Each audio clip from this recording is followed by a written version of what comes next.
siya naaabutan, nalingwan sa kakadalian. Kantang soy ang kalson na iyan, pinaopakan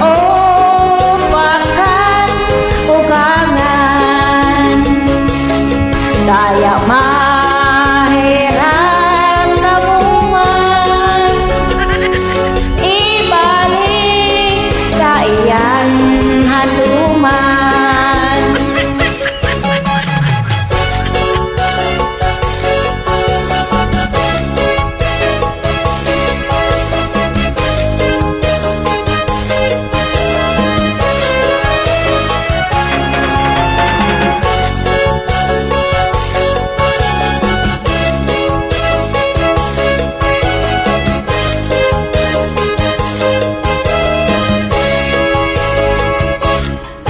Kansoy ang kalson na iyan, ano man kasi mong figura,